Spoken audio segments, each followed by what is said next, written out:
with the depreciation of the cookie going on, like third-party cookies, they're almost out completely. Yep.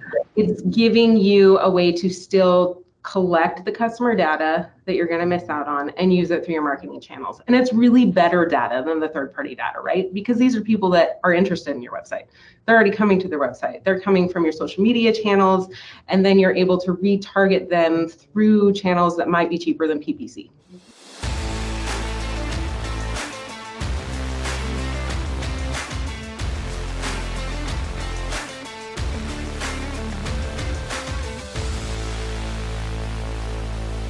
Hey, everybody, and welcome back to Over a Pint, the podcast that focuses on the fast-paced world of marketing told through the eyes of industry veterans and our guests. No theory here, guys. This is real-world practical experience. Back from spring break, Mr. Kurt Lingle, Vice President of Celtic Advertising. Celtic is a full-service award-winning agency located in Milwaukee's historic 3rd Ward, and myself, Pat McGovern, Director of New Business Development at Acedia, an award-winning digital agency also located here in Milwaukee.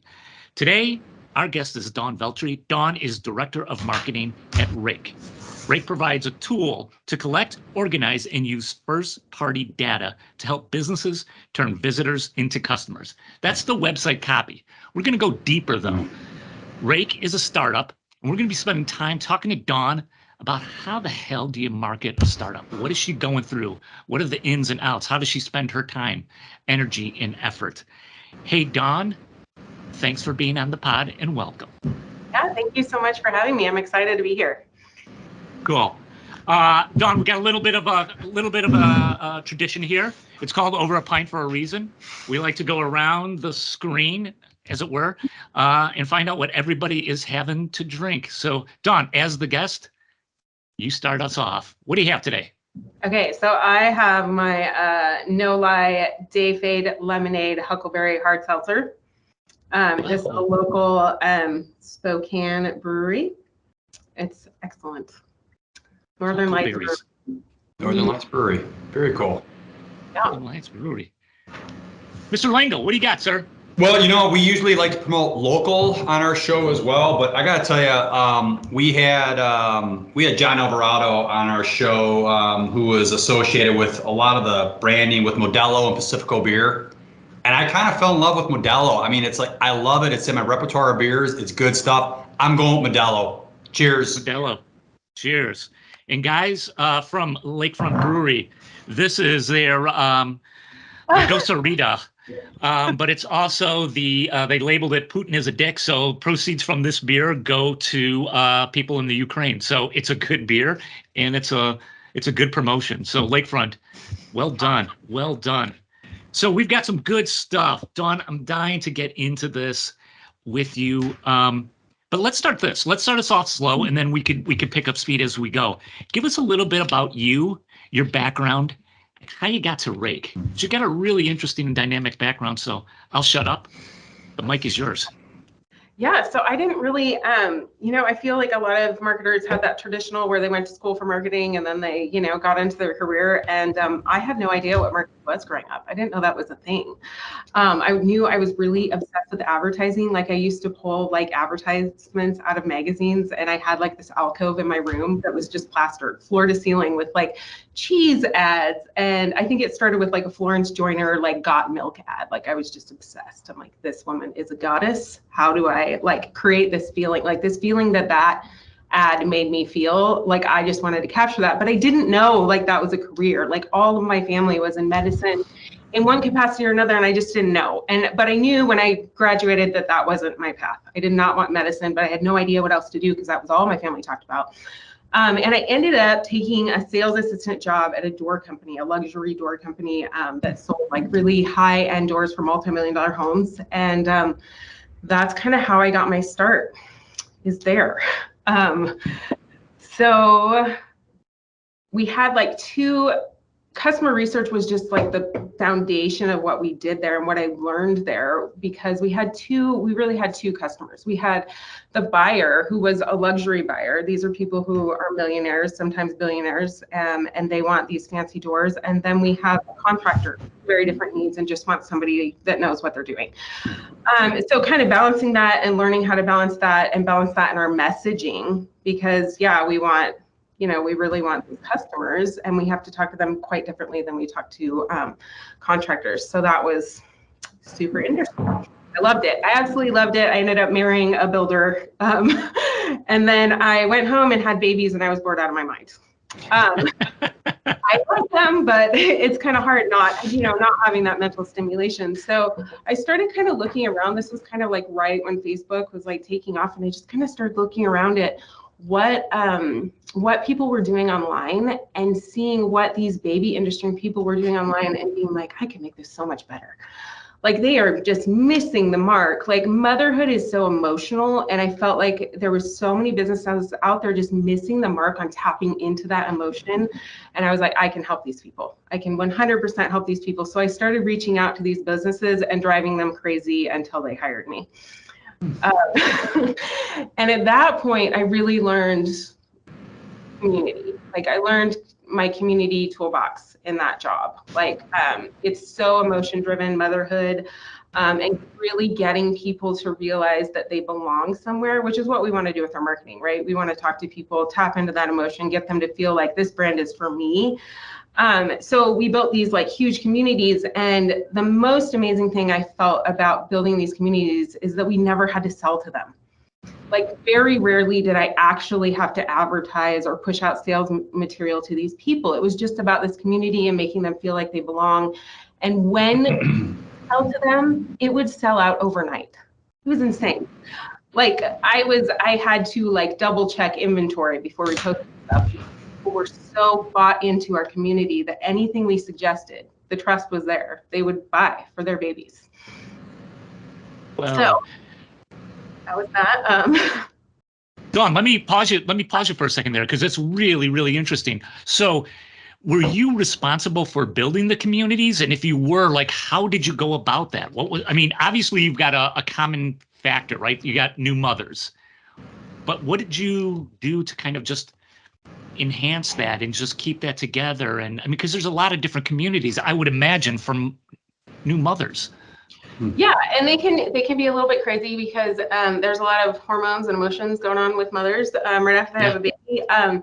But it was kind of, I didn't start like as a community builder. Like, right now that's a job, right? Like, that's something that was a job. Back then, like, everything was new. It wasn't really a job. And I just kind of was looking at their marketing, and I was like, community is the basis of this. So I had started at a store that really had like in-person community. And then Facebook started, and everybody stopped coming into their stores for these like classes. And they're like, how do we tap into that again? So I tried to recreate that online, and we were able to, because back then everything was organic. Like, Facebook really wasn't monetized yet. It was just beginning. Like, you might see a little shoe ad to the right. Like, it wasn't like it is now. So it was really easy to do back then, and I think it's a little bit harder now without the organic reach. Okay. All right. Interesting. So you're working with new mothers. You're developing that. What happens next in the Dawn Veltri story? From there, I got into the fitness industry. My kids grew up, and I got, I've always been into fitness. That's where that Florence Joyner ad came in. It's just my thing. And again, like, it was an industry where I was the target market. And so that's a really easy place to be, right? Because you get it. Like, I'm in tech now, and there's just so much learning, and yes, I'm the target market, but also there's just like this huge education piece that has to take place. So with fitness, it was just really easy again because I got it. So I worked for like a luxury boutique fitness brand that did both online and in-person coaching for professional athletes. Yeah. Wow.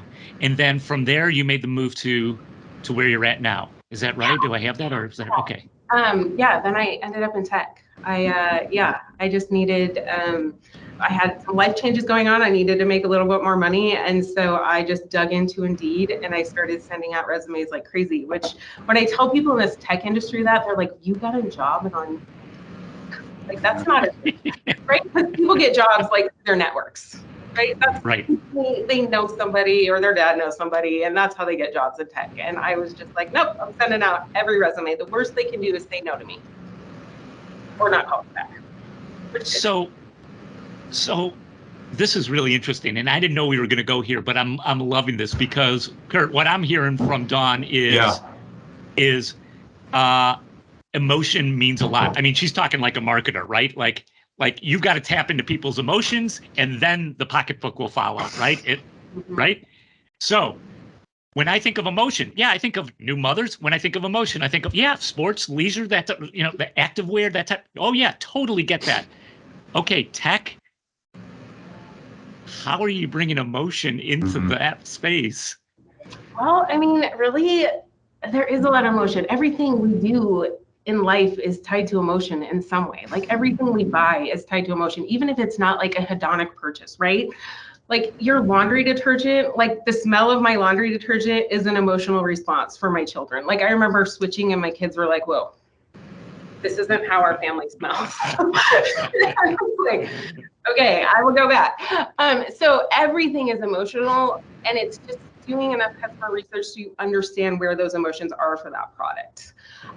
With the product we have, like our product helps small businesses identify the people that are coming to their websites and then push that contact information through their marketing channels. So like, where is that pain point for them that they're having that emotional response that they need to seek out a product like this? And a lot of it is these enterprise companies are coming in with so much data that they're just crushing people. Like they are kind of stealing small businesses' advantage. Like a small business has always had the advantage that they are connecting with people one-on-one at this level. Like Mary at the bakery, she knows my name. She knows what I like. Right you know? And big enterprise level companies can now do that with data. So it's kind of stealing this advantage that small businesses have always had. And we're just trying to give them the data to realize that they're going to have to use data to do the same thing online that they do in person. Wow. Pat, here's what I'm picking up so far. And I want to hear where this goes. See, with Dawn, a couple things I made notes here. So, as you were kind of talking through your career path, right? And how you got from here to there and zig and zag. And two things come to mind. One is organically, you were really building the foundation there, because I heard trust and I heard community. And that is one of the big lessons in advertising in general. It's like build believers, build trust. Those are the folks that you can go to. That's where you're in it for the long game versus a sale. So whether you were picking up on that or not, I don't know. You probably were, but it's like those are lessons you were learning regardless of what industry you were in. The other thing that's kind of cool is, like Pat, you asked the question, like how in the world do you get to, you go into technology, and I want to hear more of this, but I think having a different perspective, there's advantages to that, a lot of advantages to that, because all of a sudden you stop thinking so vertical, and all of a sudden Dawn's bringing in perspective that, hey, let's look at this differently. But that's what I'm picking up on so far, but we just gotten started. So yeah, I think that perspective is, it's valuable. I kind of, the questions you sent me, I kind of touch on this later, but the perspective like we gain as a team from having different interactions with customers or having different life experiences, that has helped us build this product that's just amazing, and really like target our marketing to that market. So it's not just the marketing team doing it. Like everything you do is marketing for your company, right? So like I might pull, like yesterday, I had an amazing conversation with one of our developers, and he said something that just like blew my mind.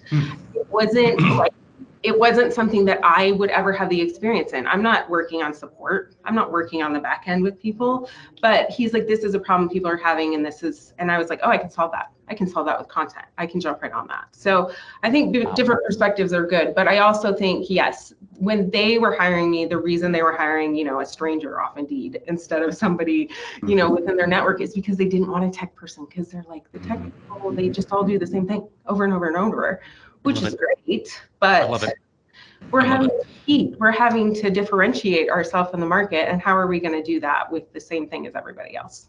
Yeah. Cool. Dawn, if you wouldn't mind, I know you touched on what Raek does, but give us another overview for the listeners. Like, okay, give us the elevator speech of what your company does, right? Okay, so Raek helps small businesses collect, organize, and utilize their first-party data. What does that mean? Yeah. So your first-party data is all the data that your customers give you, like when they come to your website, when they click on things, when they do things like that. What our software does is our software tells you that Pat McGovern came to your website. Here's his email address, here's his address, here's his phone number. You can use that to get in contact with him. You can use that through your email marketing. You can use that through direct mail. You can push that into an ad network, anything like that. So right now, with the depreciation of the cookie going on, like third-party cookies, they're almost out completely. Yep. It's giving you a way to still collect the customer data that you're going to miss out on and use it through your marketing channels. And it's really better data than the third-party data, right? Because these are people that are interested in your website. They're already coming to their website. They're coming from your social media channels, and then you're able to retarget them through channels that might be cheaper than PPC. Oh, that was awesome. Fantastic. That is super cool. Now I am super intrigued by this. I know you guys, again, from looking at the website, you're going after small to medium-sized businesses, right? Just define that, what you guys classify as small to medium. I mean, there's like, you talked about mom and pop shops, like how small is small and how big is big? Okay, so I mean, they have to be big enough to have an online presence. Sure. Not saying that in person, not saying that brick and mortars are not big, but they have to have an online presence. They probably have email marketing. They have active social channels. They are driving traffic to their website. Once they get up into like 8-9 figures, they're probably a little too large to use us. They're going to need features that we don't offer. But smaller businesses in that just getting started stage that are really just trying to capture their traffic, we're giving them a tool that's easy to plug in. They don't have to have a lot of experience. They don't have to have data scientists. They can plug it in, direct it to their marketing channels within 5 minutes. Okay. Kurt, I don't know about you, but I'm listening to this going, this seems like a very valuable product for a small, and there's a ton of small Shopify businesses, you know, right? E-commerce businesses that are out there in the world. So let's turn this now. Now we have a better understanding of what the company does, Dawn. You guys are in startup mode. Talk to us a bit about that. Like right now, let's eat the elephant one bite at a time. Mm-hmm. I would think that this is a pretty cool product. This has got a really easy way to understand this. There's a lot of hooks here. How are you starting to build awareness for this? Whew. So, I mean, startups have small budgets and small teams, and they need users quickly, right? So it's really like looking at all the options and things I've used, like a lot of things I've used in other, you know, industries I can't use here because it costs too much money or because that's not a good fit. So it's really been a lot of research for me to really dig into what we can do. And then you have to target it even further from there. Like there's 15 things you can do as a startup, but you have this much bandwidth. So you need to pick like 1 or 2 and just drive hard into those. Because I mean, if you try to do everything at once, you're going to be busy all day long and see 0 results, 0 impact, and not even make a ripple in the water. So that's kind of what we're trying to focus on. And I think it's really hard, like when I'm researching stuff, it's really hard because there's a lot of like webinars focused on, you know, for startups to give them ideas about what Nike and Estee Lauder did. And I was on this webinar the other day and I'm listening, and this executive from Nike is talking about how they made this like track for 2 weeks and it lit up, and you know, it was like $50 million. And I'm sitting here listening and I'm like, is this a joke? Like, yeah, this is a cool experience, but is this a joke? Like, this is a really far cry from Phil Knight selling shoes out of the back of his car at, you know, right? track meets. Yeah. Like, there's just like this disconnect in the available information for startups. So right now, like I am focusing like a ton on content because I have to, like, we have to educate people. And I kind of learned, like, at first I like dug in and I'm like, oh, we're going to build this like funnel. We're going to bring people through. It's going to be awesome. But the thing is like bringing people through an entire funnel and creating all that content in there, that's expensive. It's expensive and it's time consuming, and you don't have to do that. You can let other companies and other people and influencers educate your people through the tops of their funnels and then come in at the bottom. So that's kind of where we're focusing. We're really focusing on bottom of the funnel content and keywords, you know, people that are educated enough to know what we do and know that they're ready to buy, and we're kind of trying to come in on that. So we're really focusing there. We are focusing like on a lot of conferences where small businesses are. AdWorld, like these people, once again, AdWorld has a ton of people and they're talking about the depreciation of third party. They're talking about how you use your first party data. So there is all this education, and then we're advertising there, and that's giving us a ton of bang for our buck, right? So it's just kind of finding people that other people are educating and coming to the bottom of the funnel. Dawn, question I have for you is like when I hear startup right away, you know, startup small business, right away my brain goes to entrepreneur. And you know, I'm always very impressed, and I've had a chance to work at big companies and small companies. We've had a chance to talk to people at small companies and big companies, and they all operate differently. But the thing that I always get impressed with is when you are a startup or you're working for a small company, the same challenges exist. You're just challenged to do more with less, which means sometimes you have to get a lot more creative.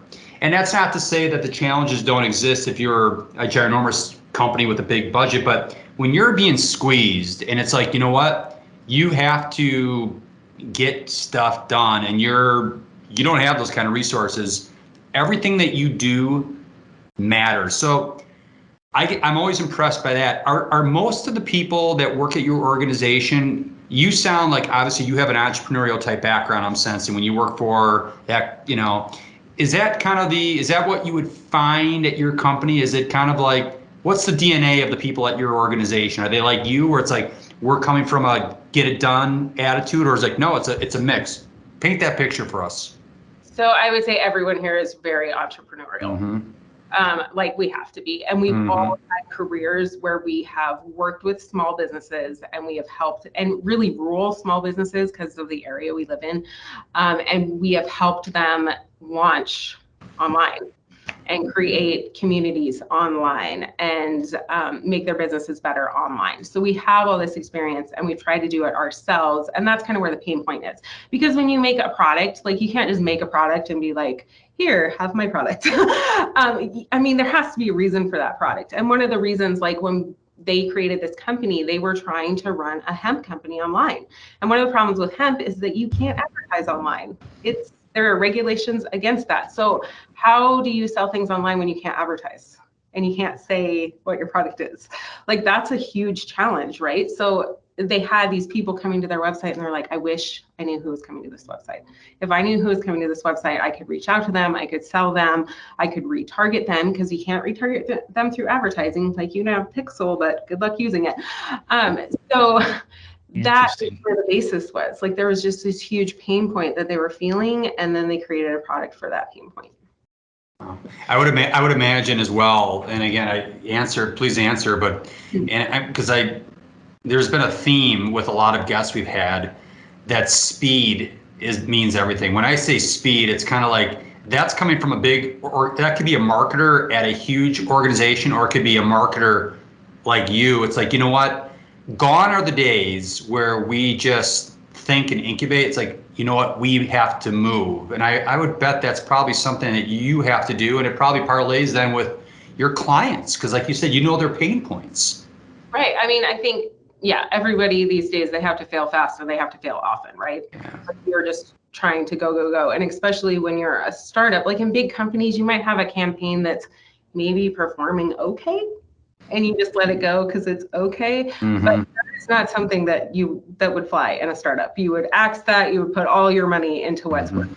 So there's a lot more like analysis of data it's okay. If you have sunk costs, it doesn't matter. Move on. You don't have to do something that's not working. So it's really just, keeping going, quickly going.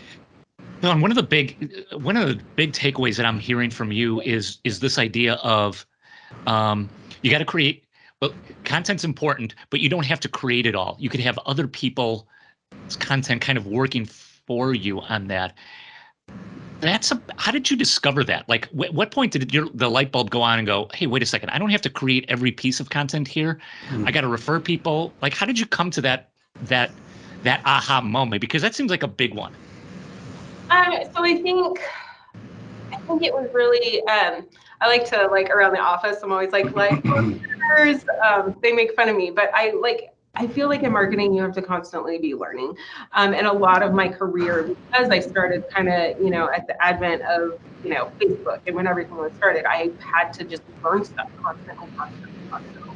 And so, like, I've never built a funnel for a tech company. I've built funnels for non-person. So when I started digging into that, I started doing a lot of research, started reading from people that have done it, started, digging into startup founders that had built their business to 10 figures with no money. And how did they do it? And all of them said bottom of funnel, bottom of the funnel, bottom of the funnel. But I'm like, you got to get people in the top to get people to the bottom, though, right? Right. Like, it was a little confusing to me, but really, SEO is amazing. And if you can tap into those keywords at the bottom, like people searching for alternatives, people searching for this product versus that product, you can really get a lot of traction there. Wow, that's really interesting. Okay, let's pivot a little bit. So, Pat, if I could real quickly, I just wanted to touch on funnel real briefly. So I totally get what you're saying, and I'm on board with that. It sounds like too with what you offer, for these small companies, it's like, I get it. It's like, you need lower funnels, great, but you got to be feeding up above. For a small company, again, I get back to speed. They got to move. They want to push people down that funnel as quickly as possible because they have limited resources too. It's like, I think the cool thing about what you're offering these smaller companies to your clients is you're helping them. I always think of it as the pain point. You're pushing their prospects down faster, which is what they need. Is that correct, or am I off base? No, that's absolutely correct. Like, there's this whole, everybody calls it the dark funnel, or the part of the buying process that's in the dark that nobody, knows about. But there is a lot that kind of goes on, and education, even when they're just buying a product, like, that people are searching for. Like, even if I'm buying a pair of shoes, I might look at like 7 pairs of shoes, for a wedding that are the same style.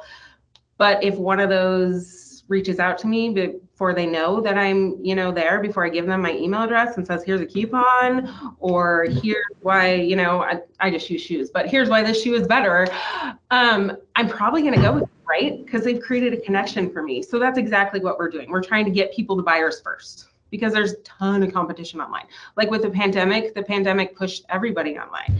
People are saying that ads are 50% less effective than they were a year ago. Like, that is a huge difference. Yep. So trying to save them money on PPC ads, because they're capturing people that have to retarget them 15 times. And then, pushing them to a sale quicker. So, Dawn, one of the things I want to know is just startup world is just, we're all talking about it. Speed's important. You got 1,000,001 things happening, coming at you every day, right? Break it down for us. Where are you spending your time? Where are you spending your effort? Where are you spending your energy on a typical day? I know things change a lot, but give us the pie chart. Where are you? What are you doing? I'd like to hear that. I feel like every day is a lot different, but a typical day, I spend a lot of time interacting with other marketers, both like marketers of small businesses or business owners. Like a lot of our businesses are big enough to have their own marketers, and some of them, they have a marketing agency, and some of them are just owners, but more of them, like, they have a marketer, so I spend a lot of time talking to those people, like interacting, because 1, that's how we build community. 2, that's how we find product information. We try to find, customer research. That's where it is. 3, it builds trust. I also spend a lot of time, talking to other tech marketers. Because none of us are the smartest person in the room, and I'm the first person to say, like, I'm new to this world. I don't know what I'm doing. And the amazing thing about LinkedIn is, like, I have not reached out to one person that hasn't been willing to meet with me. Like, no matter where they are, they're just like, absolutely, I will help you. And it might take a couple reminders, but if you're annoying anybody, will meet with you to get you to go away. So that's been good. I do a lot of podcasts. I do a lot of this. Right now, I don't have a sole content person, so I focus on content. Content's kind of, a long game, but Yep. it's built up. Once your SEO is built up, like, you're getting free traffic, right? That's what everybody wants. Yep. Yep. So I spent a lot of time there. I spent a lot of time interacting on, tech communities like Product Hunt, Twitter, interacting just where our community is, where our customers are. And really, like, there's a huge, like, D2C and tech community on Twitter, on Product Hunt, in, like, D2C communities. I try to be on D2C podcasts, things like that. Awesome. One of the things I really want to get your take on is this idea of branding versus selling, right? I saw this LinkedIn post, and I thought it was really good, that if you don't have enough sales going in, it doesn't matter what brand you have. It's you just can't keep afloat. But if you focus all your time, energy, and effort on just selling, you don't have a brand, right? You just become basically a transactional type of thing that doesn't have it in for the long game. I don't know, maybe this isn't even, maybe you haven't had your head up out of the water long enough to kind of think about this, Dawn, but I'd love to get your take on how are you viewing branding versus selling and in breaking that down. So I think it's, that's something every marketer deals with, right? Is how do we balance the short term and the long term? And the short term is very, very important for startups. Like, we just need users like crazy. But like you said, if you don't keep that long term in mind, it's not going to be there. So one of the things, like, building trust, building a brand is really important for us, probably more than a lot of startups, because we're a data product. Like, we are collecting people's data. And so that is something that requires a lot of trust. So I would say we work on a lot of branding. Our email marketing, like, we have email marketing, like, we are driving people from ads to landing pages. And those are more, sales. Some of those are more sales pages, and I have email marketing to sell them. So that's like short term.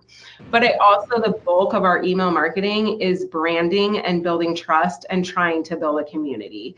And that's kind of something, like, with the founders, they're like, we're not selling anything to these people.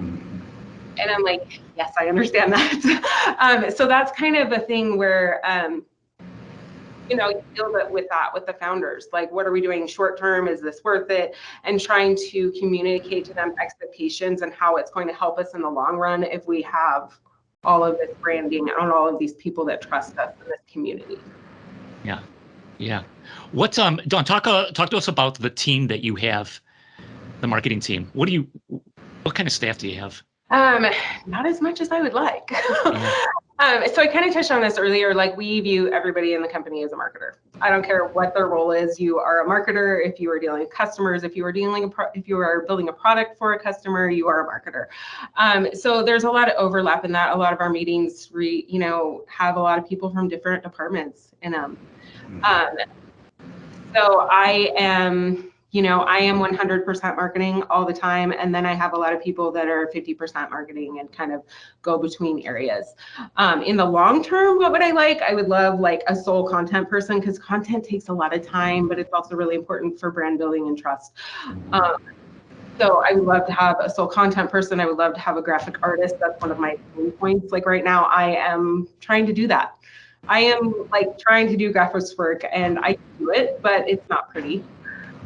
And then I would love to have, like, a developer that is just for the marketing stuff. Because developers are where marketers' dreams go to die. Is what I like to say.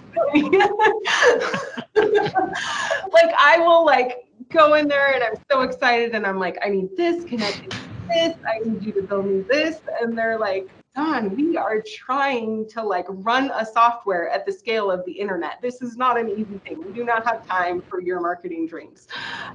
So if I had a sole developer, that would be so cool. So that's on the roadmap for sure. You know what I love just hearing when you talk, I get a quick sense that you and your company gets it, and you were talking a little bit about the founders that I totally get it. It's like when you are a smaller startup, sales matter. You got to have volume coming in, just like you said, to keep it afloat.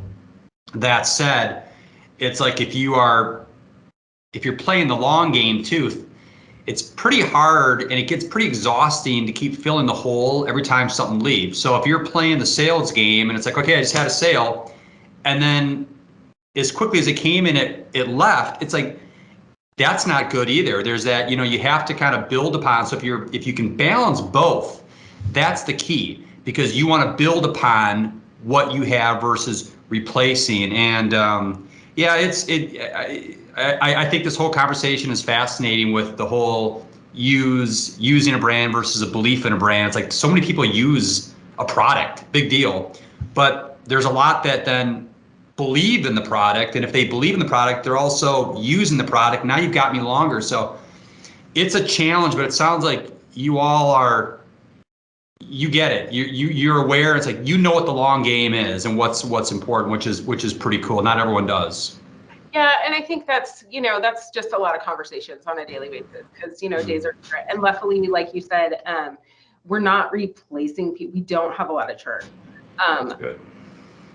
Which is pretty amazing, I would say, at this point. It's pretty amazing, but once people see what it does, and we do have a free version so people can still use it if they're not, big enough yet, or they can go down to a free version if they're not big enough to use the package they signed up for. But we don't have a lot of churn right now, but yeah, it is a lot of just communication. Like communication is so important on a startup, because there's just a lot of different people with a lot of different opinions and what needs to happen this month. Like, yesterday we were talking about how many people we have to bring in next month. And it's like, okay. And then we have to, we have to have a plan for that, but also have to build that brand at the same time. But they understand that. And it's really nice that they understand that. Hey, Dawn, how competitive? I know what you're offering is unique, but it's like, for example, Pat and I, we live in a very competitive industry ourselves. It's like, it is what it is. It's very competitive. How competitive is your industry in terms of just what you're going up against and the different options and types of companies? Talk to us a little bit about that. So like when I started, like the founders were like, we have no competitors. And I'm like, yes, you do. And they're like, no, we really don't. We're the only ones. And I'm like, no, you're not. It doesn't matter what you think is a competitor. It matters what your customer thinks is a competitor. So we kind of dug into that. And we did a lot of, when I first started and we went into this customer research phase, I really was looking for a market with visitor identification software that nobody had tapped into yet. Okay. In the B2B space, there's tons of people to do this. They're doing it reverse IP, they're pushing into databases, pulling back the information. So B2B is pretty much covered for this. And then we have enterprise level B2C companies, or even direct to consumer companies where they are using these giant softwares like Adobe, customer experience management, that are very, very expensive, that are completely out of reach for small businesses. Yeah. And then I found, I'm like, no one is serving these small businesses. Like no one. It's just a complete area where no one's talking to these people. No one's serving them at all. And they just have to hope they can get to the point where they're big enough to where they can use the software that lets them compete with the really, really big guys. So like, we're the kind of right, yes, but so we had to kind of like, we have changed our messaging a lot, like, and this kind of taps into like moving with speed. We have changed our messaging a lot in the, in the last few months, like how do we talk to these customers? And the more we talk to customers, the more we've dialed it in. And I think we finally got it there. Like when people are hitting our landing page, we have people we don't know giving us money. That's the goal, right? Yep. So, oh, sorry. No, well, you just hit on something really interesting, Dawn, is the customer feedback. So this is one of the questions that I had here is what point do you look at and say, yeah, that's good feedback, that's relevant, that our messaging is clicking, or the feedback we're getting is not good? Like, what do you listen to? What don't you listen to? How do you filter out the signal from the noise? So I think one, you have to be you want to talk to people that are interested, like that are finding value in your product, right? Like those are the people you want to talk to. And if you can talk to enough of those people, you are going to keep hearing the same thing over and over and over. Like I saw one startup, and I went ahead and did the same thing when I was doing my customer research. They pour, those word clouds, they used to be really big on social media. Yep. So what they did is they poured all of their customer feedback into the word clouds, and then it bolds the words that are big. And I did that, and it really helped us dive into like what professional pain points are. I mean, as simple and as that sounds, like that was just an easy way to see like what people are saying over and over and over. And then at that point, you are taking the words out of their mouth and getting it back to them in marketing. So you don't want to listen to, like, there's a lot of people that have tried to give us feedback that are really like too big to use our product. They're probably not going to use our product. And they're like, well, you need this feature, you need this feature, you need this feature. And I was like, really? Like, I think you can get caught up in, a lot of startups get caught up in this thing where they're like, oh, I'm going to create this feature, it's going to bring in a ton of people. I'm going to create this feature, it's going to bring in a ton of people. And you're not focusing on what is right in front of you that is a valuable product that you can give to people. Awesome. Love it. So that's kind of cool. So you're getting this feedback, Dawn, and you've mentioned this 3 or 4 times. This content is such a big part of what you do and where the company needs to go and how you're using that. So talk to us a little bit about, okay, what content do you feel like you had to produce? Like how do you get the ideas? Like, okay, we need content on this topic or this topic, and then talk to us a little bit about once you've done that, once you've created that piece, talk to us about your distribution of that content. I'd love to get your takes on both of those. Okay, so finding content to talk about. So I think a lot of marketers kind of get stuck in where they're kind of looking at what everybody else is doing, and then they're just writing their own piece, which isn't going to get you anywhere, right?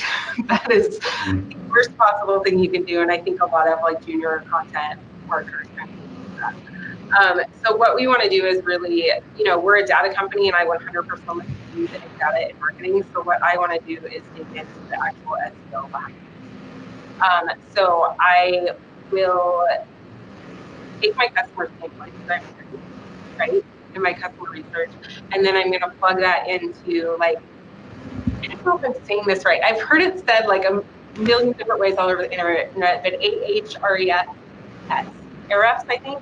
So I will plug that into Ahrefs. I'll see like what is popping up for that. I can also take somebody else's content from a different site, like a competitor site, and I can plug that in and see what keywords is popping up for that. And I can see how many people are looking at that keyword and the competition. And then I'm writing content for that. Other types of content, like when I do a podcast, I can break that down into tiny little videos. I can push that out, things that let people in. When I do webinars, same thing. Like I can break down pieces. Like, I love podcasts. I have a drive to work. Like, I will listen to a podcast. But if somebody takes a podcast and just gives me 5 minutes, like little summary of it, that is extremely valuable to me, and that is something I will do. So I try to push out what is the most valuable thing in this podcast I did, in this webinar I did, and where can I put it, and where can I, push it.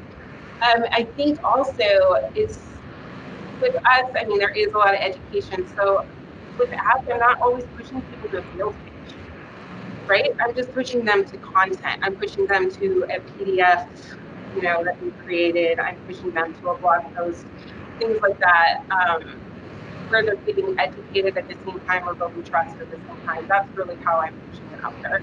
I'll also ask my network to share things if they like I like to push it out and be like, hey, will you share this? I have a lot of marketer friends that will share my content all the time. Cool. I'd love to get your take on your website, Dawn. How do you view it in the marketing channel? Like, is this, and here's a couple questions. is this your domain? Does the website belong to Dawn Veltri, or because I would think that's a very key marketing tool, or is it a shared resource? Oh, so this is kind of one of the things when I talk about where developers or where marketers really stuff that. Yeah. So our website is hand-coded, which is great, but it also makes it really hard for the marketing department to quickly adjust things that I want to adjust. So our website is kind of a basic landing page, basic overview for all the companies. I don't typically, I'm not really driving ads to our homepage. So yes, it's there. Yes, people can get an overview of what we're doing. But separately, I do have landing pages that I can create, that I create for the different industries. Like we have all the B2C. The majority of our clients are B2C. Okay, so our website is targeted towards them. But we also have a ton of B2B users. Right now, we have a ton of people working from home. So all of these B2B solutions where they're reverse IPing addresses, they can't identify these people coming to the website. Like they don't know who they are. They don't know who they work for. So that we have a lot of B2B companies that are coming in and using our product right now because they want to identify these people at home so they can reach out to them. So those people I'm pushing to a separate landing page. We also, I think I told you, our founders started in hemp. They had a hemp company. So we have a lot of alternative product companies that use our product because they can't advertise. They can't run PPC. They can't say very much on social media. It's very like, oh, is this going to work? They all call it the Wild West of marketing, and it is. So they are trying to drive traffic, and we have several pages that we send them to because they have unique pain points that other people don't, right? They just need to capture anybody coming to their website because they cannot advertise. So I have separate landing pages to speak to those people. So no, I don't. I have the reason why, our homepage is just a general overview. I would love to get big enough to use the software to change it for the visitors coming to our page. Like lots of people have that where they can in real time change their website to the visitors. I would love to get at that point, but right now we're just using landing pages and a general overview on the website. Dawn, we're just about done with time. Thank you so much for being on the podcast. This was awesome. I love hearing your story. I love what you're doing. I love your approach on things. How do people find out more about you? How do people find more out about Raek? You've got the mic. Go. So I am always available on LinkedIn at Dawn Veltri. I'm the only Dawn Veltri on LinkedIn. So I am. And then our website is Raek Data. It's rakdata.com. And I love talking to other marketers. I love helping you with your issues with first-party data and getting it so you can reach more people with your marketing. Awesome. Dawn, thanks so much for being on the pod. We'll see you. All right. Thank you. Thank you, Dawn. Cheers.